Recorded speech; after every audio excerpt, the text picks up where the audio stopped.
Bismillahirrahmanirrahim. Dear students, welcome to the lecture 6 in Advanced Topics in Change Management. Today again we are going to talk about strategies, goals and structures. And we will start where we left in lecture 5. Let's take a brief review to see what we talked about these things yesterday. In particular, we talked about how top management formulates strategies. Dear students, yesterday you had a review of two models. One was a traditional model and one was an alternative model to strategy formulation. You saw that top management first of all takes into consideration the external and the internal environment of the company, and they undertake generally a SWOT analysis to assess their company's strengths and weaknesses. Generally, in this external environment, they can benefit from certain opportunities, they can avoid or they can tackle certain threats. At the same time, they must have resources or they must have certain strengths in the internal organization to capture those opportunities or to avoid those threats. After taking a thorough review of external and the internal environment the business faces, the top management generally defines its broader missions and goals. These broader goals are then converted into operational goals, and competitive strategies are formulated to obtain these goals or to achieve these goals. We then again saw that in general, then the top management designs the structure of the organization, and while designing the structure of the organization, they take into account either what sort of departmentalization they need. Do they want to have functional structure, a metric structure, a divisional structure? What sort of control mechanisms do they need to establish? What sort of information technology and controls they need? What sort of communication methods they need to enforce in their organization? And then again, what sort of production technology or what sort of technology they need to run their business operations. And then again, there are a number of other things we have talked about that the top management generally takes into consideration while designing their organization to achieve their mission and goals. Now, if these things are designed properly, then in general it is assumed that the organization is going to operate effectively and will be able to capture or will be able to obtain its objectives. Now this is, again, remember please that this was a loop. All these things then again feed back into the loop. From here, if everything works fine, your internal environment improves, your organizational strength improves, and your culture becomes strong. Due to this improvement or due to the effectiveness of your policy, when these things improve, your ability or your capability to take advantage of the opportunities in the external environment or to take or to avoid certain threats increases or enhances to a great extent. Now we have discussed tomorrow a lot of examples to understand these things, or how environment affects the strategy of an organization. So one of the main points you need to remember is that the environment is subject to change. When the environment is subject to change, this means that our strategy is also subject to change. As the environment changes, the top management has to adapt their strategy accordingly. Otherwise, they would be pretty soon out of business. Now let's see today, before we talk about what we are going to do today, let's see that tomorrow we also talked about alternative model to strategy formulation. In particular, we talked about that to avoid uncertainty in the external environment and to avoid conflict between different organizations. Generally, organizations also form coalitions to achieve their objectives. For example, maybe all CNG associations in Pakistan or all CNG owners in Pakistan under their association are going to form a coalition to talk to the government regarding the gas shortage problem. Similarly, let's say the pharmaceutical industry in Pakistan has an association, which is a platform, which is a coalition where they get together to discuss the government implications of the government policy on their industry, and by doing that they're also able to suggest certain recommendations to the government how to change their policy with regard to the industry. Apart from forming coalitions, the companies, they also come up with certain franchises or certain joint ventures or certain alliances to formulate a combined strategy to tackle the uncertainty in the environment. Today, with the help of an example, we are going to further understand, or today with the help of an example about, in particular, if you remember from the first lecture, we talked about Tesco, that Tesco is one of the leading retailers in the world. In particular, the company is doing business in UK, Europe, China, Korea, Malaysia, and a number of other countries. Now, it's a big retailer group with both online retailing facility, or with both online business and physical presence in shape of retail stores. Before we proceed further, today we are going to talk about what are official goals, mission statements, and what are operative goals. Now, these official goals or mission statements, basically they provide external legitimacy to the existence of an organization. Basically, they state why an organization exists, what are its objectives, and then again they also provide a mechanism to provide a certain message to their internal workers or to the internal workforce of the company. Now, what does the mission statement basically accomplishes? Two tasks. Basically, it provides a basis, or it provides a legitimate basis why an organization exists, and then again it communicates to its workforce like the reason or the objective of an organization, the purpose of an organization. Now, so what are the operative goals? Operative goals can be with regard to financial performance. For example, the company or the top management decides that this year they are going to improve their profitability, let's say by 10%. This can be one of their operational goals. Similarly, the operational goals can be with regard to growth and market share.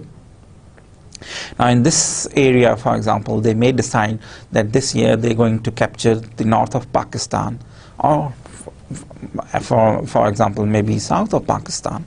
What I mean to say is that they need to extend their market share, or maybe it can be market share, can be in any shape. Maybe it can be an increase in geographical area where the company operates. It can be increase in customer base. It can be increase in number of households it serves, or it can be increase in let's say number of areas it basically operates in, or basically it serves its customers in. But generally, market share is captured by the increase in number of customers the company has. The operative goals can be also with regard to employee development goals. For example, a university may decide that this year they are going to send some 50 lecturers to obtain maybe MS or PhD degrees abroad or locally. So this is a goal, how they're going to develop their faculty. Now, certain, for example, business organizations, they may decide that certain employees this year are supposed to have these sort or certain sort of training, and they may design certain training programs for those employees. Now, anything or any activity which is related with the development of the employees is basically comes under the term employee development goals. There can be productivity goals too. For example, they are going to, for example, Toyota may decide that they're going to increase the number of vehicles manufactured in Pakistan, maybe from 80,000 vehicles per year to 110,000 per year. This can be one of their productivity goals. Quality goals, company may decide that it needs to improve the quality of its products. It may need to obtain ISO certifications, or it may need to implement TQM at its premises.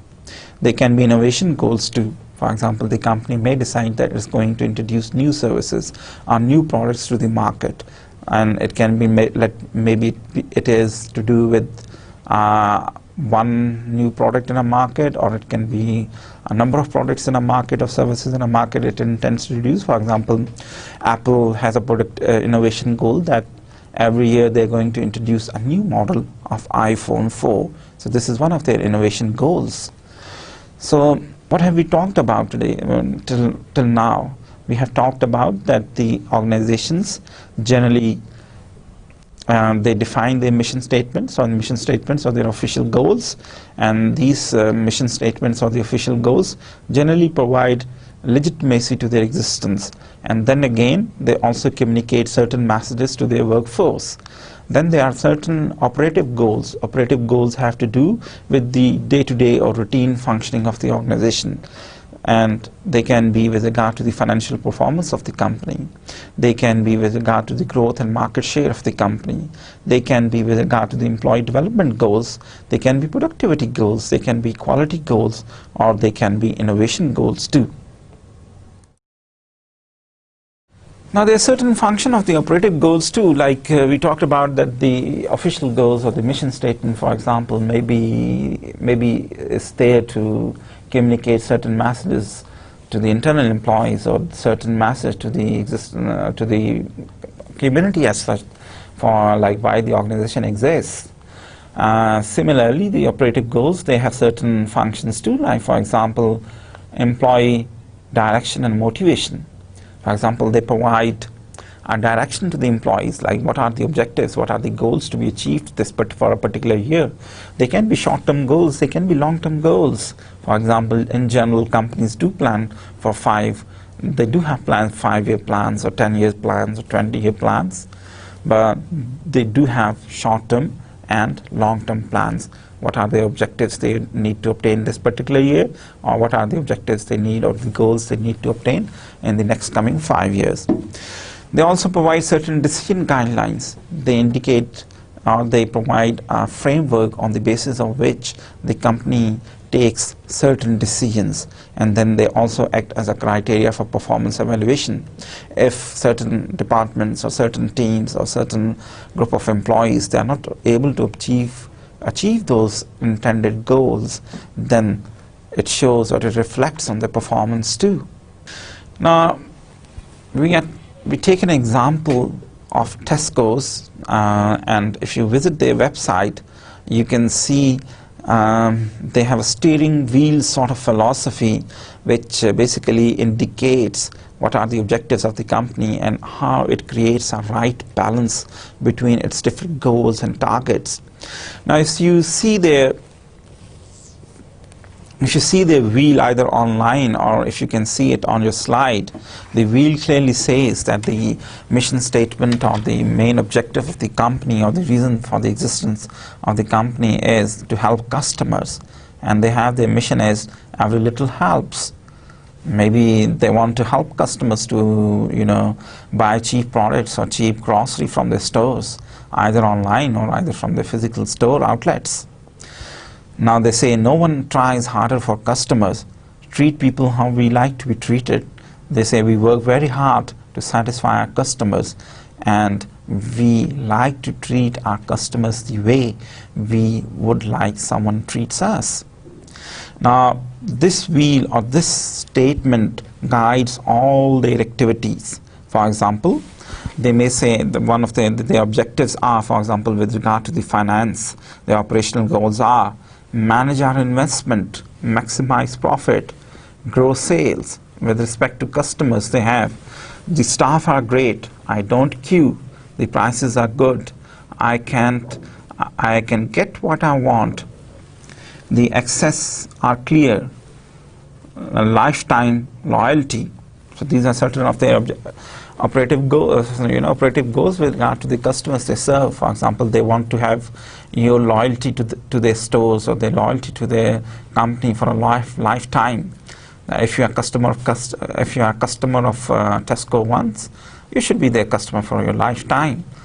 And to achieve that, their strategy is to provide you products on a good price, to treat you very good. You don't have to queue there. You don't have to. The staff are very great and helpful. They are there to help you. Similarly, they have certain goals with respect to their own employees, with respect to their people. They recruit, or the people who work for the Tesco, for example, they say the goals can be an opportunity to get on, an interesting job, a manager who helps me to be treated with respect. So they say that if you are an employee, we're going to treat you with respect. We are there to help you out. It's a very interesting job. It depends what sort of job you are doing in Tesco, but generally they say it's an interesting job to do. So with respect to the community, they say actively supporting local communities, buying and selling our products responsibly, caring for the environment, giving customers healthy choices, creating good jobs and careers. Now these days you must be aware that the companies, they are very much worried about their social responsibilities and ethics. So to achieve those objectives, the Tesco is a very socially responsible company, so they say that we are there to, giving customers healthy choices, creating good jobs and careers, caring for the environment, buying and selling our products responsibly. We are going to be very fair deals. We are going to do fair deals. It's a fair treatment of the suppliers, a fair treatment of maybe growers, it's a fair treatment of the people who work for the Tesco, or the customers who buy products or services from the Tesco. And with regard to the operations, what are their certain operative goals? We try to get it right first time. We deliver consistently every day. We make our jobs easier to do. We know how vital our jobs are. We always save time and money. So, this is a design they have created, a basic philosophy they have created to guide all their operations. And this steering wheel is very important for the company. It guides all their operations, and one of their broader statement, or their broader objective to do business is that we are there to help you. They say every little helps. Now let's see certain other comments, or certain other inferences we can make from their steering wheel. The steering wheel unites the group resources, and in particular focuses the effort of our staff and our customers, people, operations, finance, and the community. Its purpose is to ensure Tesco puts appropriate balance into the trade-offs that need to be made all the time between the main levers of management, such as delivery of customer matrices, operation measures, and financial measures.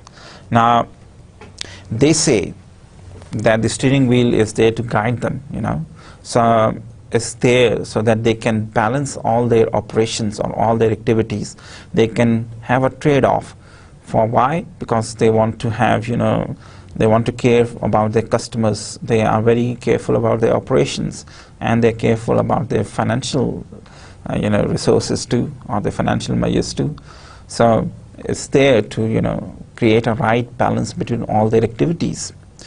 It enables the business to be operated and monitored on a balanced basis with due regard to the needs of all stakeholders. For the owners of the business, it is simply based around the philosophy that if we look after customers well and operate efficiently and effectively, shareholders' interests will always be best served by the inevitable outputs of those growth in sales, profits, and returns. Now over here, what they are trying to say is that their basic philosophy is, or their basic mission is, that if they treat their customers well, or if they look after their customer well, and they operate efficiently and effectively, by doing that, they would be profitable. So they would be inevitably, the shareholder interest would be looked after, or the shareholders' wealth is going to increase. Why? Because if the customers are happy, if the customers feel satisfied, they are going to keep on coming, or they're going to be loyal customers. So they're going to buy for the lifetime from Tesco's, or for their major shopping trips, they are going to choose Tesco as their choice destination. So if that happens, if they treat their customers well, and at the same time they are competitive enough, they operate efficiently and effectively, then the inevitable output is growth in sales.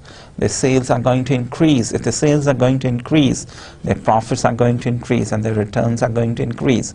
So the owners or the shareholders are going to be happy too, because their wealth is going to increase, and that's the purpose of establishing any business or any company.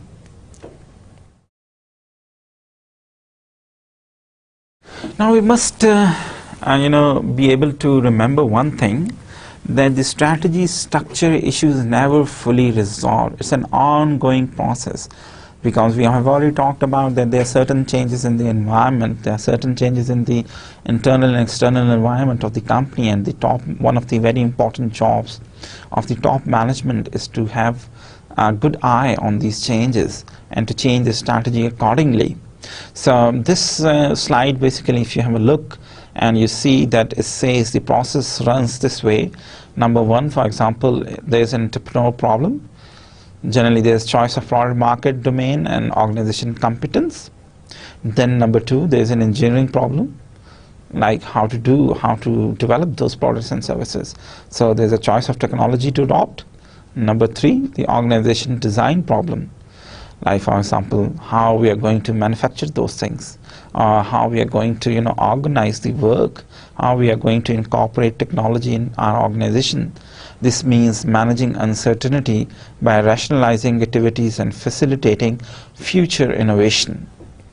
Now this is a continuous cycle, maybe it always keeps on rotating between these three steps as your company grows, as the company grows from the entrepreneur stage to the maybe collectivity stage, or to the growth stage, or to the maturity stage. So these things, they keep on changing, These things, it's not a static cycle, it's a very adaptive cycle, in a sense that all these activities or all these things have to be continuously thought about. All these things, it's the job of the management to think about all these things constantly to adapt to the changing environment.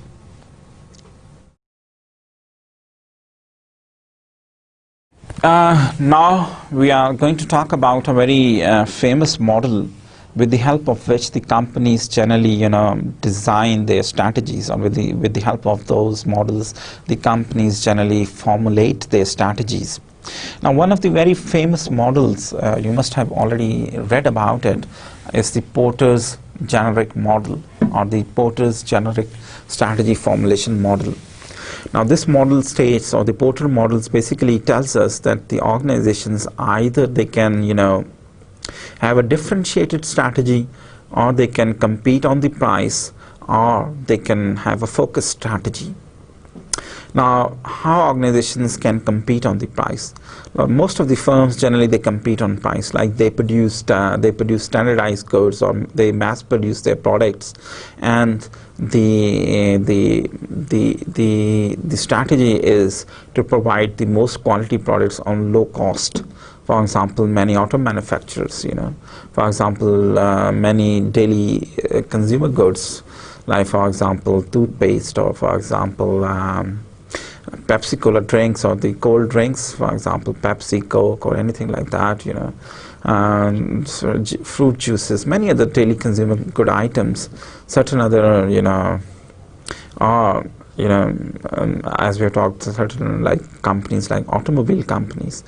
Now what they do is they are mass producing those goods, and they are the only strategy they have, or the way they compete in the market, is by focusing on the price. That is, to produce those items or goods in the most efficient manner, and to focus on the quality too, ought to have some focus on the quality too, and to provide those products at the least possible prices. So this is their strategy, and these sort of organizations generally they compete on price. Now there are certain other companies which have a differentiated strategy. By differentiated strategy, I mean that they focus on certain segments, and they may, they may command high prices for focusing on that certain segment of the market. For example, fashion industry, as an example, they compete.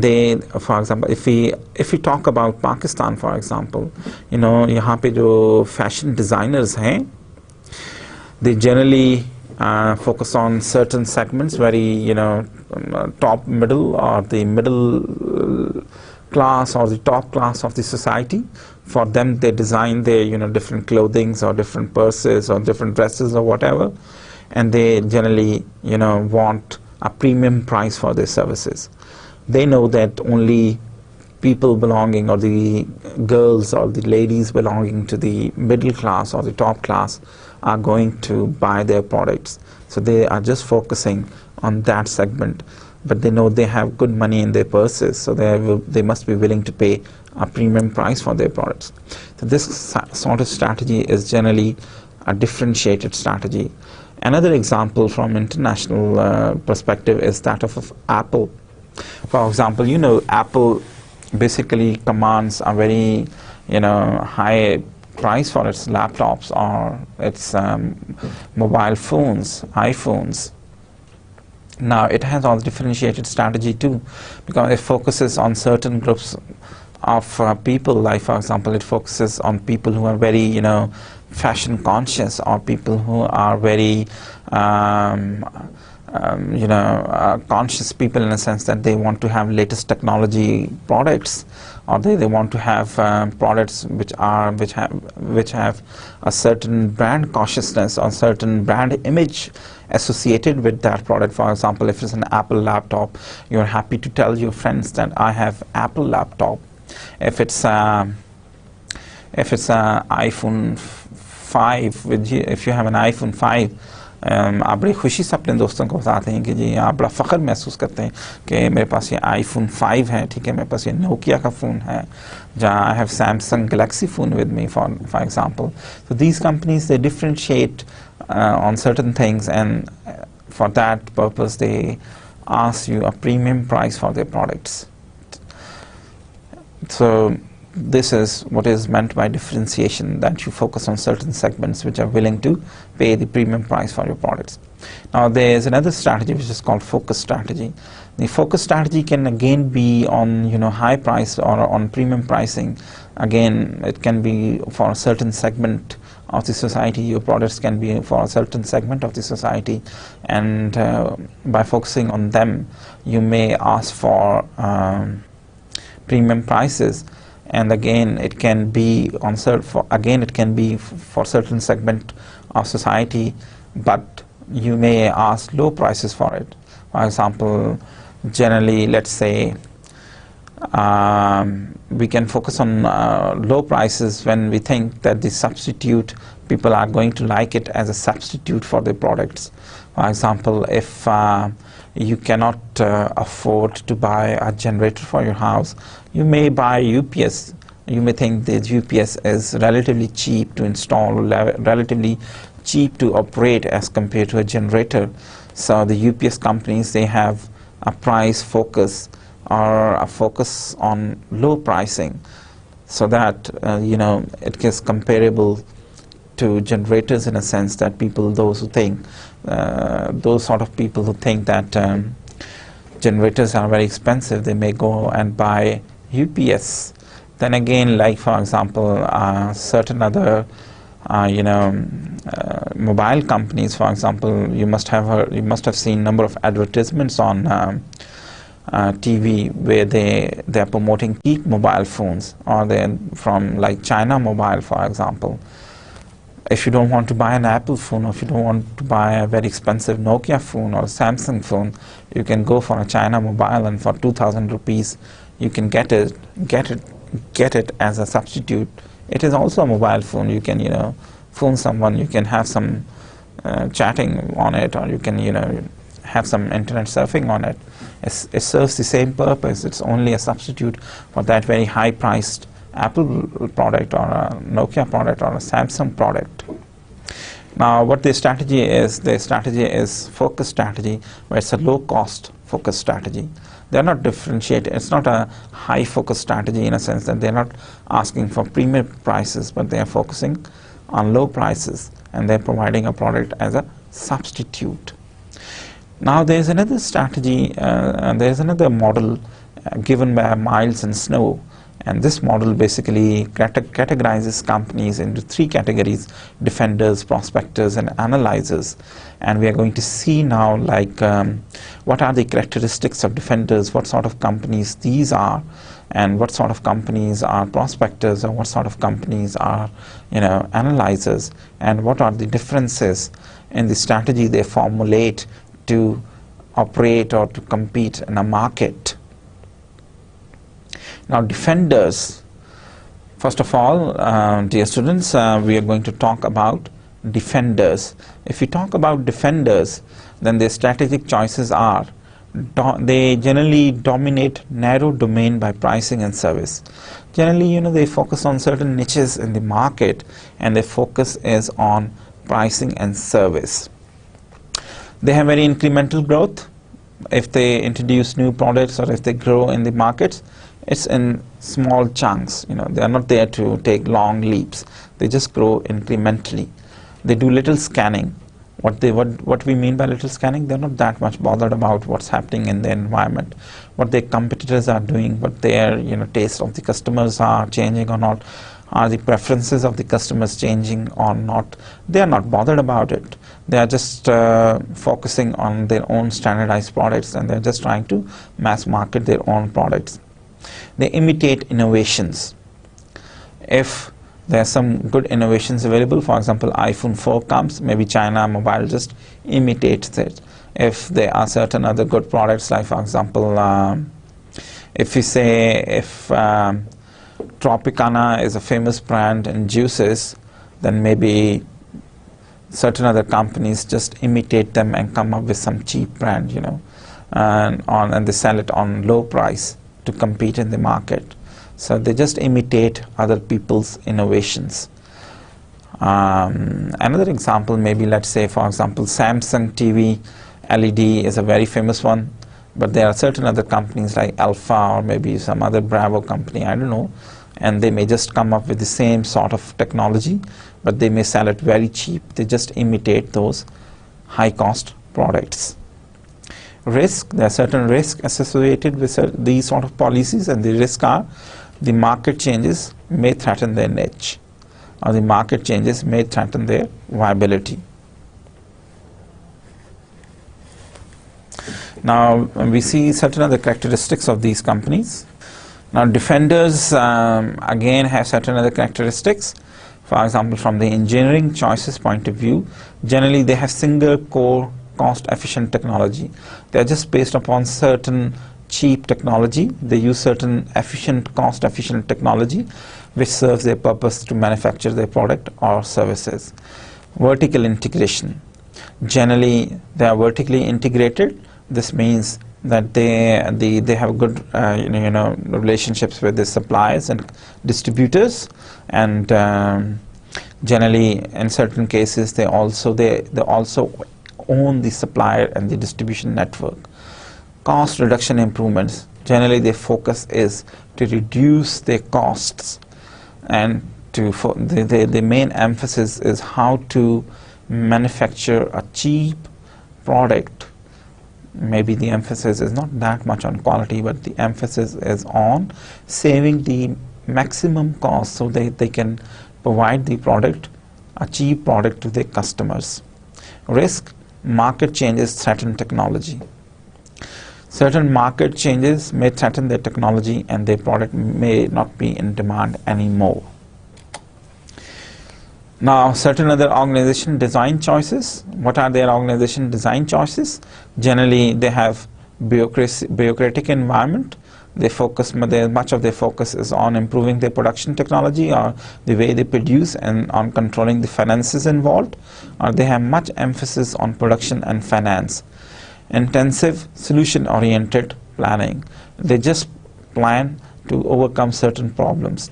If the company faces certain problem, the emphasis of the plan is to resolve that problem. High standardization and centralization. Generally, they have standardized processes or procedures, well-defined processes and procedures, how to do a task or how to organize a task, and generally they are using those standardized products and specialist jobs, or they have a high division of labor, and using those concepts they generally produce or they organize their work. And then again, there's emphasis on centralization. What we mean by centralization, if you remember, all the centralization means all the decisions are being taken by the top management, and employees have no discretion as to what to do on the work. They're just there to follow the instructions. The risk involved, they are very slow to adapt. Defenders जो हैं organization design के लिहाज से generally उनका जो organization structure होता है, they have a bureaucratic structure. They have much emphasis on production and finance. They only plan to overcome certain problems. The standardization is very high. All the procedures are well defined. The way the work is organized is very well defined, and there is a high division of labor, and the centralization is very high. Generally, it's the top management which takes all the decisions regarding production work or the way everything is supposed to happen in that company. The risk involved is they are very slow to adapt. They are very slow to change.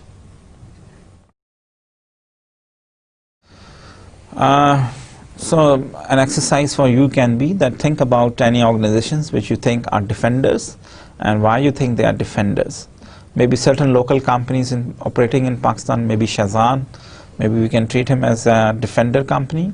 Maybe certain other local manufacturers like Mitchell's, certain other biscuit manufacturers. They are very pretty much standardized operating procedures, and they're not bothered about like what is happening in the market or how the preferences or taste of the market are changing. They just change, but very incrementally or very slowly. They're very slow to adapt. The second category which Miles and Snow define is called prospectors. First of all, they said there are certain type of companies which they can label as defenders. Now, the second type, they define them as prospectors. Now, the strategic, with respect to the strategic choices, what the prospectors are, create and exploit new products and markets. What sort of companies these are and what are their strategic choices? They create and exploit new products and markets. They are always willing to experiment with new products. Maybe they have dedicated research and development centers where they are there to come up with new products, and they are also looking for new markets. Broad and dynamic domains. The environment is very broad. They are bothered about, or then the environmental domain is not small. It's not just limited. It's not a limited environment. They are much bothered about the macro changes in the environment, or the changes in the external and the internal environment of the company. Discontinuous growth. Discontinuous, what we mean by discontinuous growth is that the growth is very speedy, or they change overnight, like they grow overnight. Overnight they become very big companies or very big names. So then the growth is not incremental, the growth is not slow, or the growth is not very steady, they don't increase or they don't grow incrementally, but they take jumps, they grow very fast. They scan product and market environments. They have dedicated departments, or they have dedicated team of people who are there to analyze the environment, who are there to keep an eye on their competitors, on the changes in the environment, so that the top management is informed accordingly, and the top management takes the decisions accordingly and adapts according to the demands of the environment. Offensive innovations. What we mean by offensive innovations, that they generally introduce new products which generally threaten the competitors' products, or which are a threat for the competitors, or which change the way the already existing technology is being used, or they change or they introduce new trends in the market. For example, Apple is a good example of such innovations. Like they introduced iPhone 4, or they came up with iPhone, and the iPhone changed the whole mobile company environment, or the iPhone changed whole competitive scenario in the mobile phone industry. Due to their changes, the Nokia had to change, the BlackBerry had to change, the Samsung had to change. For a long time, the BlackBerry phones, they had the number, or they have the dials on the keypad, which you could pin in with your thumb. They never thought that any phone with a touch screen would be of any good for the customers. But when Apple introduced the iPhone 4, the BlackBerry was out of the market. No one liked the BlackBerry phones anymore. Now they had to change. They had come up with now touch phones too. Similarly, Nokia has changed. It has come up with new technologies, with new, better mobile phones due to Apple, because Apple had came up with an innovation, or Apple have came up with a product which had changed the trends in the industry. Similarly, let's say Nissan introduced, hybrid cars, Nissan Leaf, for example, which is, chargeable and which also runs on petrol. So as the technology improves and hybrid cars become famous, many other companies are also going to adapt those hybrid cars, So this is just an example of an offensive innovations which change the trends in the industry. What are the risks involved in such strategic choices? Extended resources and low profitability. You must have resources to come up with innovative products. It takes a lot of money to come up with new drugs or new products or innovations, and maybe the profitability margins are very low. So what about engineering choices? What are certain engineering choices available to prospectors? Prospectors generally they have to have technology which is flexible, and they may have to incorporate multiple technologies, and there may be limited mechanization. Risk, failure to achieve technological economies of scale, because they have multiple technologies to adopt to produce different sort of products according to market demands. So from the technology they may not be able to achieve economies of scale. Now what can be certain organization design choices the prospectors have to think about? Number one is adhocracy. Adhocracy means that there's no permanent structure in prospectors, or they don't have a structure which is there to stay for a long time. They have to change according to the environment. If the environment changes, maybe the company changes its structure accordingly. Similarly, they may have large dynamic coalitions, R&D and marketing. For example, they may have coalition with other companies with regard to research and development. For example, they may establish coalition with certain companies in China or certain companies in India to collectively develop new products or new services or new drugs. For example, many Western pharmaceutical companies or many companies in biotechnology are now undertaking research and as a joint venture in India. They have centers of R&D in India. Similarly, with respect to marketing, they may create a coalition with certain other companies to achieve certain of their marketing objectives. For example, in general, the American companies operating in Saudi Arabia, they have joint ventures with Saudi companies. Now the purpose of those joint ventures is to take the market advantage, to take the advantage in the market. They formulate they formulate joint ventures with the local Saudi companies, because the local Saudi companies are in a better position to market according to the demands of the maybe Saudi market or the extended Gulf market. They are more knowledgeable about, they have more stronger links in the local markets. So to take the advantage of those links, or to take the advantage of their marketing knowledge of the local markets, the US companies generally they form joint ventures with the Saudi companies or with the Middle East companies.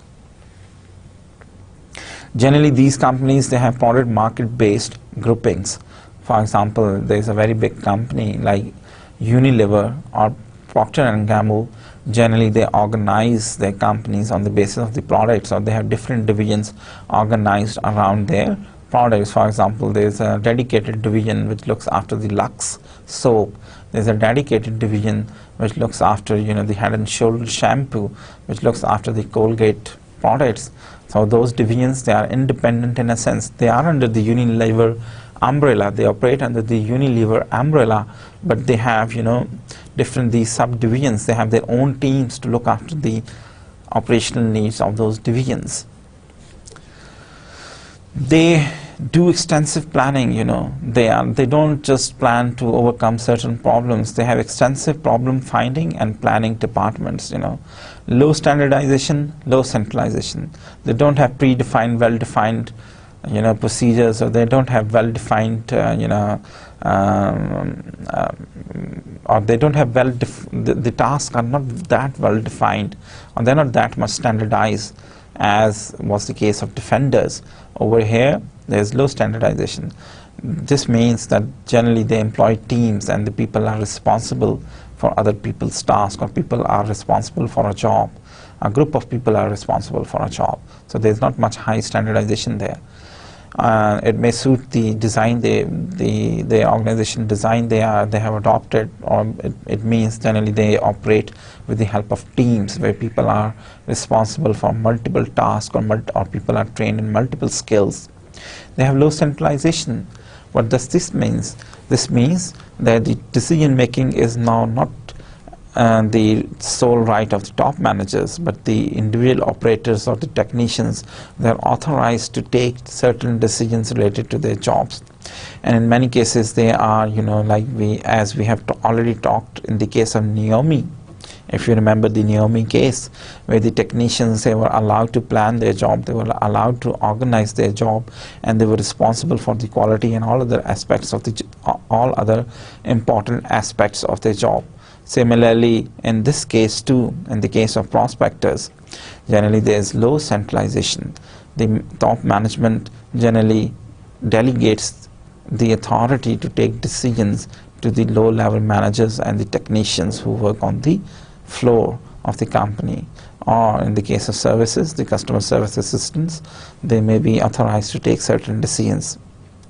There are elaborate liaison mechanisms, because these prospectors, they have different divisions, or they have different teams, they have, or they are organized around the product market based groupings. They follow the product market based groupings in their corporations. So they established liaison mechanisms, maybe integrators, or maybe certain liaison offices which are there to coordinate between different divisions, or which are there to coordinate between different functional teams, and to coordinate between the head office and all these divisions.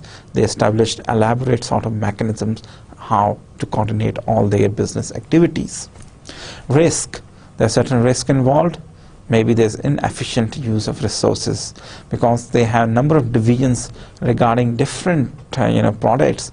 Then this means all those divisions have all other functional departments too. For example, if there's a division looking after Lux, that division has its own team regarding finances, production. That division has its own factories, its own technology, its own team of people, its own marketing team.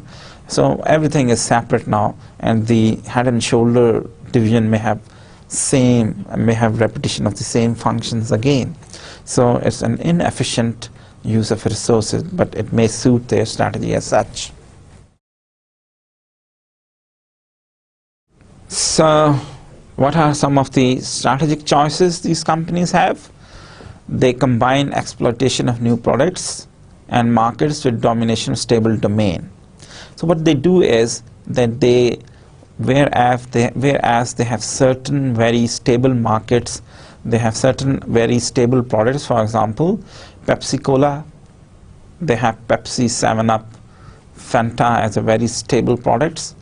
They have nothing to bother about their market share regarding these products. These products are very profitable, but at the sidelines they have introduced Minute Maid, maybe, you know, an orange drink like Pepsi Cola. So the Minute Maid may be a new product, and they have to still find market for it, or they may introduce iced tea or something like that. They may have to find market for it, but at the same time they have very stable markets and very stable products, and at another end they have certain new products and new markets. So maybe they compensate those new products from the profit these stable products generate. You know, if you remember, in marketing you must have gone through a concept of BCG, that's called Boston Group Consulting Matrix, where it says that a company, you know, their divisional company may have certain products which are stars, you know, which are cash cows, which are, you know, question marks.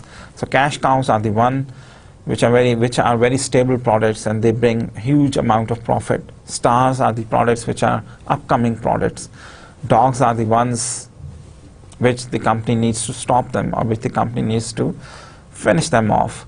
And then there are question marks, which are still, you know, in the process of becoming successful, but the company is not certain either the product is going to be successful or not, or either they are going to capture the market or not.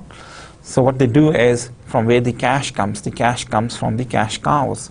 So over here, in this case too, the products which are very stable, or the markets which are very stable, generate a lot of profit, and they use that profit to introduce new products or to capture new markets. So generally they have hybrid domains, number of products, number of markets they serve, efficiency and innovation goals. Their goals are, again, they want to be efficient, and they want to, you know, introduce new products in the market, scanning for markets more than for products. They keep on scanning for new markets too. For example, maybe Apple is interested in introducing its product in China, maybe apart from US, which is its main market, or US, or, you know, Europe, which is its main market, may introduce a product in Africa, or, you know, it may want to capture the African market. So these sort of companies, they keep on looking for ways how to extend their markets. Defensive innovations, whereas they come up with new innovations, you know, innovative, you know, discontinuous innovations. At the same time, they also introduce innovations in the periphery, like little bit changes. Maybe they change the design of their bottles, or maybe they change the way their product looks, or maybe they keep on improving their products, but incrementally, with little bit changes in the products. Like many car industry, for example, automobile industry, they have very defensive innovations. You know, maybe they change the design, or they change certain other features of the car, but typically the technology is same, or for a long time the technology remains the same. What's the risk involved? Imbalance between flexibility and stability. There may be an imbalance between flexibility and stability. They may jeopardize their stability, or they may jeopardize their flexibility by adopting such a design. What are certain engineering choices these companies have? They have dual technology, or they have number of technologies employed. They invest a lot in applied research. Risk: failure to achieve either innovation or efficiency. There's always a chance with analyzers that they may fail to achieve either innovation or either efficiency. What are certain organization design choices they have? Differentiation to fit disparate strategies. They differentiate between the different divisions according to what the strategies are. You know, the different divisions of the company, or different product market divisions of the companies, they may have different strategies to adopt in a market. Marketing and applied research, core periphery coalition. Now they have certain core products, and there are certain periphery innovations, or certain innovations which are just on the periphery of the periphery, like which are very incremental innovations, as we already talked about. So they have, you know, marketing and applied research. They have dedicated departments which do R&D for them, or which are there to look after their marketing demands. They may have metric structures. Many of them, they may have a hybrid or a metric structure. Metric structures are the ones which incorporate the divisional structure, which have geographic elements incorporated into the structure of the company, plus functional, geographic, and divisional. It's a mix of this sort of structure is basically called a metric structure. They undertake intensive and extensive planning, mixed standardization with numerous coordination mechanisms. They have an extensive mechanism how to coordinate, and they have, to a certain extent, they do standardize their procedures or their rules and regulations. Now over here, what we are trying to say about analyzers is, like with respect to their organization design choices, is that they do differentiate according to their strategy. Like different divisions may have different strategies, and different divisions may have different structures to follow according to the strategy of the division. They have extensive marketing and applied research departments. They may do research or marketing with respect to they may have different strategy of marketing or research with respect to their core products and with respect to the products on the periphery. Generally, they follow a metric structure. They do intensive and extensive planning, very in-depth planning, how to achieve or how to increase their market share, how to market in new, or how to enter new markets, how to introduce new products. They have standardization to a certain extent, but at the same time they may have very extensive and numerous coordination mechanisms. What are the risks? Failure to integrate effectively, high coordination costs. They may fail to integrate between different divisions of the company, and they may pay a high cost for coordination mechanisms. Now, in this table, we take a look with respect to different things. We have to with respect to different characteristics. We have talked about that these defenders, prospectors, and analyzers have, but over here we side by side we take a look like how they differ in defenders and prospectors and analyzers. Now, if we talk about different environments and these defenders, prospectors, and analyzers face, and if we talk about from the aspect or characteristic of stability, then the environment of defenders is very highly stable. Prospectors, the environment is low in stability. For analyzers, it may vary what sort of company it is. From complexity point of view, the defenders, they operate in an environment which is very low in complexity. It's a very simple environment. The prospectors, they operate in a very complex environment, an environment which is high in complexity. Similarly, analyzers, they operate in an environment which again is very high in complexity. With respect to hostility, defenders, they have a certain sort of medium hostility exists in the environment against their products or services. Again, prospectors, very a sort of medium hostility towards their products and services. Analyzers, very low hostility. Disparity, again, defenders very low, prospectors low, and analyzers high. Environmental scanning, very limited. Broad, particularly with respect to prospectors, with respect to marketing and R&D. The environmental scanning is very broad or extensive. And again, in analyzers, with respect to their marketing, R&D, and applied research, they have extensive mechanisms to do environmental scanning. With respect to now, if we take another characteristic, which is technology, and we again consider the three different companies we have talked about, three different sort of companies with respect to strategies like defenders, prospectors, and analyzers. With respect to technology, and if we take a characteristic or element like stability, then defenders, they have very high stability with respect to the technology they use. Prospectors, low stability because they're using multiple technologies. Analyzers, it may be mixed, 50-50, maybe it's stable to a certain extent. Complexity, defenders, no complexity at all.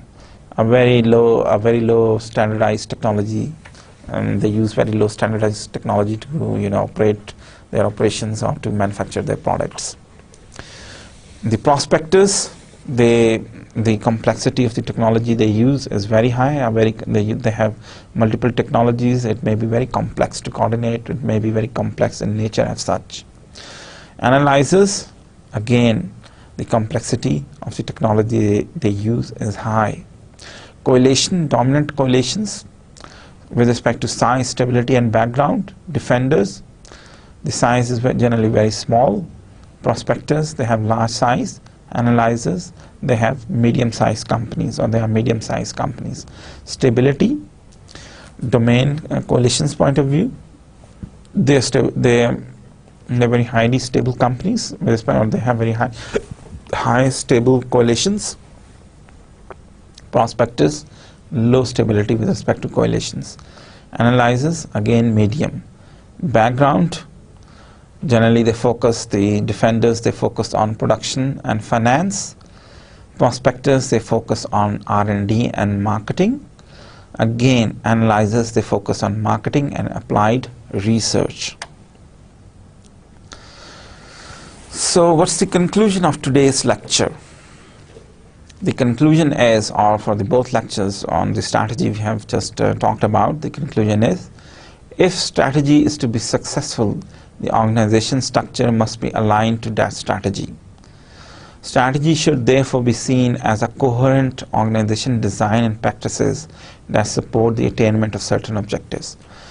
देखिए, आज और कल के जो हमने ये strategy पे 2 lectures पढ़े हैं, इनका मकसद क्या है? इनका मकसद ये है कि हम ये कहना चाह रहे हैं, ये समझना चाह रहे हैं कि अगर एक ऑर्गेनाइजेशन को जो है वो एक स्ट्रैटेजी, कामयाब स्ट्रैटेजी अपनाना चाहती है, तो फिर उसको अपने ऑर्गेनाइजेशन डिज़ाइन को, जो अपने स्ट्रक्चर को चेंज करना पड़ता है, अलाइन करना पड़ता है with respect to what the requirements of the strategy is.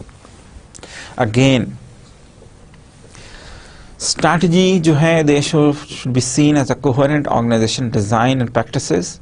Strategy को जो है एक बड़ा कोहेरेंट किस्म का एक इंटरलिंक, स्ट्रॉन्ग इंटरलिंक होती है ऑर्गेनाइजेशन डिज़ाइन में, और प्रैक्टिसेस जो कि सपोर्ट करती हैं कि ऑर्गेनाइजेशन जो है वो अपने ऑब्जेक्टिव्स को अचीव करे. ठीक है, अपने ऑब्जेक्टिव्स को आसानी से अचीव करे. तो डियर स्टूडेंट्स, आज जो है हमने आज के लेक्चर में हमने basically it was a continuation from tomorrow. Lecture 5 से ही ये कंटिन्यूएशन थी, और हमने देखा कि जनाब के स्ट्रैटेजी जो है वो फॉर्मुलेशन जो है वो कैसे आगे चलती है. पर्टिकुलरली कल हमने बात की थी कि जी के ट्रेडिशनल व्यू क्या है, ऑर्गेनाइजेशन स्ट्रैटेजी कैसे फॉर्मुलेट करती हैं ट्रेडिशनली, अल्टरनेटिव व्यू क्या है, अनसर्टेनिटी जो एनवायरनमेंट की है उसको कैसे ओवरकम करती हैं, कोएलिशंस बनाती हैं, अलायंसेस क्रिएट करती हैं, जॉइंट वेंचर्स क्रिएट करती हैं. ठीक है, there may be different reasons for joint ventures or alliances. Maybe you want to capture a new market, maybe you want to introduce a product jointly, or you want to undertake research and development jointly. ठीक है, देखिए आज हमने जो important बातें की वो क्या है कि जी के मिशन स्टेटमेंट जो है वो बेसिकली एक लेजिटिमेसी प्रोवाइड करती है ऑर्गेनाइजेशन के एग्जिस्टेंस के पॉइंट ऑफ व्यू से, और ना सिर्फ एक्सटर्नल एनवायरनमेंट में एक लेजिटिमेट रीज़न प्रोवाइड करती है कि ये ऑर्गेनाइजेशन क्यों एग्जिस्ट करती है, बल्कि इंटरनली भी एक मैसेज कम्युनिकेट करती है उस वर्क फोर्स को जो कि उस ऑर्गेनाइजेशन के लिए काम करती है, उसकी वर्क फोर्स को एक इफेक्टिव मैसेज कम्युनिकेट करती है कि ये ऑर्गेनाइजेशन एग्जिस्ट क्यों करती है. ठीक है, ऑपरेटिव गोल्स जो हैं, हमने फिर ऑपरेटिव गोल्स के बारे में बात की थी. हमने कहा ऑपरेटिव गोल्स क्या होते हैं, जो कि financial performance, growth, market share, employ development, productivity, quality और इनोवेशन से लिंक्ड होते हैं. फिर हमने कहा था कि जी के ऑपरेटिव गोल्स के फंक्शंस क्या होते हैं. ऑपरेटिव गोल्स के फंक्शंस यही होते हैं कि वो एक डायरेक्शन प्रोवाइड करते हैं, एक मोटिवेशन प्रोवाइड करते हैं एम्प्लॉयज़ को, एक गाइडलाइन प्रोवाइड करते हैं with respect to decisions they have to take, और परफॉर्मेंस क्राइटेरिया एस्टेब्लिश करते हैं. फिर हमने एक ऑर्गेनाइजेशन की एग्जांपल ली थी, हमने टेस्को की बात की थी, और हमने कहा था जी कि उन्होंने अपने इन प्रोसेसेस को, या अपने फंक्शंस को, या अपने मिशन को बहुत अच्छी तरह वेल डिफाइन किया है, और उन्होंने उसके लिए एक डायग्राम की मदद ली है जिसको वो स्टीयरिंग व्हील का नाम देते हैं। वो कहते हैं जी ये स्टीयरिंग व्हील क्या है कि जी इस व्हील को हम चला के अपनी ऑर्गेनाइजेशन को चला रहे हैं, ठीक है। तो ये व्हील जो है हमें गाइडेंस प्रोवाइड करता है कि हमने अपनी ऑर्गेनाइजेशन को कैसे रन करना है, ठीक है। वो कहते हैं हमारा मिशन क्या है कि we are there to help our customers, every little helps. और उन्होंने कहा है कि जी कस्टमर, कम्युनिटी, ऑपरेशंस, फाइनेंस और पीपल के लिहाज से हमारे मेजर गोल्स क्या हैं, ठीक है। फिर जो एक और इम्पॉर्टेंट बात हमने की थी वो ये थी कि जी जो स्ट्रैटेजी और स्ट्रक्चर है ये कभी कंप्लीट नहीं होता। There is no such concept कि आज आपने स्ट्रैटेजी फॉर्मुलेट कर ली है तो हमेशा यही स्ट्रैटेजी रहेगी। जैसे जैसे एनवायरनमेंट चेंज होती है आपको स्ट्रैटेजी चेंज करनी पड़ती है, ठीक है। तो इट्स एन अडैप्टिव साइकिल, ठीक है। आपकी कंपनी ग्रो करती है तो आप स्ट्रैटेजी चेंज करते हैं, एनवायरनमेंट में चेंजेस आती हैं तो आपको स्ट्रैटेजी चेंज करनी पड़ती है। लेट्स से आज से 10 साल पहले गवर्नमेंट ऑफ पाकिस्तान की जो स्ट्रैटेजी थी वो ये थी कि जी सीएनजी को इनकरेज किया जाए, इट्स अ ग्रीन फ्यूल, जी लोग टैंक लगवाएं, ठीक है जी, बड़ा चीप फ्यूल है, ग्रीन फ्यूल है जी, लोकल फ्यूल है, सीएनजी स्टेशंस की भरमार कर दी मुल्क भर में, ठीक है। लेकिन आज जो है अब गैस की शॉर्टेज हो गई है तो गवर्नमेंट को अपनी स्ट्रैटेजी चेंज करनी पड़ रही है। 1000 सीसी से ऊपर की गाड़ियों में सीएनजी मत दें जी, हफ्ते में 3 दिन छुट्टी करें जी, कभी कभार पूरा हफ्ता ही छुट्टी करें, ठीक है। तो ये स्ट्रैटेजी चेंज हो गई है। गवर्नमेंट जो है हाइब्रिड कार्स इंपोर्ट करना चाहती है ताकि सीएनजी से लोगों की तवज्जो हटे, ठीक है, या सीएनजी कम से कम गाड़ियों में इस्तेमाल हो, और इंडस्ट्री या घर हाउस होल्ड के लिए सीएनजी या गैस अवेलेबल हो। तो strategy cannot be static, it cannot be कि जी के अगले 100 साल एक ही स्ट्रैटेजी आप लेके चलेंगे। स्ट्रैटेजी हैज़ टू चेंज, ठीक है। इस तरह एनर्जी क्राइसिस के पॉइंट ऑफ व्यू से अगर आज इलेक्ट्रिसिटी नहीं है तो अगर एक स्ट्रैटेजी जो आपने गवर्नमेंट ने फॉर्मुलेट की थी वो कामयाब नहीं हो रही तो उसको रीफॉर्मुलेट करें, इस मसले का हल सोचें, देखें कि इसको कैसे रीफॉर्मुलेट किया जा सकता है। अगर जो पेट्रोलियम प्रोडक्ट से एनर्जी जनरेट कर रहे हैं दैट्स नॉट फिजिबल तो कोल के बारे में सोचें। जो कहते हैं कि थर में हमारे पास बड़ी मकदार में कोल अवेलेबल है तो उसके बारे में सोचें कि उसको कैसे यूज़ किया जा सकता है। कोई हाइडल प्रोजेक्ट्स के बारे में सोचें, but they have to change the strategy, they have to think about how to overcome the losses incurred due to shortage of power. फिर हमने जो मेन बात की, हमने कहा जी कि एक जो फेमस मॉडल था वो तो पोर्टर्स मॉडल था, जिसमें कि 3 जेनरिक स्ट्रैटेजीज थी, डिफ्रेंशिएट करती हैं कंपनीज अपने आप को, प्राइस पे compete करती हैं या फोकस स्ट्रैटेजी लेके चलती हैं, ठीक है। पर्टिकुलर सेगमेंट को फोकस में, पर्टिकुलर सेगमेंट को जो लो प्राइस पे या हाई प्राइस पे सर्व करती हैं। फिर एक और जो स्ट्रैटेजी जिसको हमने स्ट्रैटेजिक मॉडल जिसको हमने इन डिटेल देखा है वो माइल्स एंड स्नो का मॉडल है, ठीक है। और माइल्स एंड स्नो का मॉडल हमें क्या कह रहा था कि हमें ये कहता है कि जी कंपनीज जो हैं वो डिफेंडर्स, एनालाइजर्स और प्रोस्पेक्टर्स की कैटेगरी में डिवाइड की जा सकती हैं, ठीक है।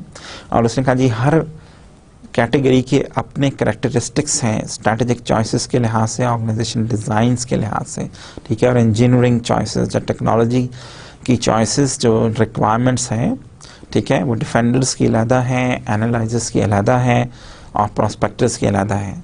तो हमने डिफेंडर्स के पॉइंट ऑफ व्यू से हमने जनरली ये कहा था कि जी कि स्ट्रैटेजिक चॉइसेस के पॉइंट ऑफ व्यू से जनरली, क्योंकि उनका स्ट्रैटेजी क्या होती है कि प्राइस पे जनरली वो compete करती हैं, कोई ख़ास ग्रोथ इंक्रीमेंटल या नए प्रोडक्ट्स, इंक्रीमेंटल ग्रोथ होती है, कोई ख़ास नए प्रोडक्ट्स इंट्रोड्यूस नहीं करती, कोई जनरली एनवायरनमेंट के बारे में इतनी बॉदर नहीं होती, जनरली वो जो इनोवेशंस हैं उनको सिर्फ कॉपी ही करती हैं। लेकिन समटाइम्स मार्केट चेंजेस में थ्रेटन देयर एग्जिस्टेंस, और डिफेंडर्स जो हैं सिंपल सी टेक्नोलॉजी पे ऑपरेट करते हैं, जनरली कोई कॉम्प्लेक्स टेक्नोलॉजी नहीं अडॉप्ट करते, कॉस्ट एफिशिएंसी उनका बेसिक फोकस होता है, ठीक है।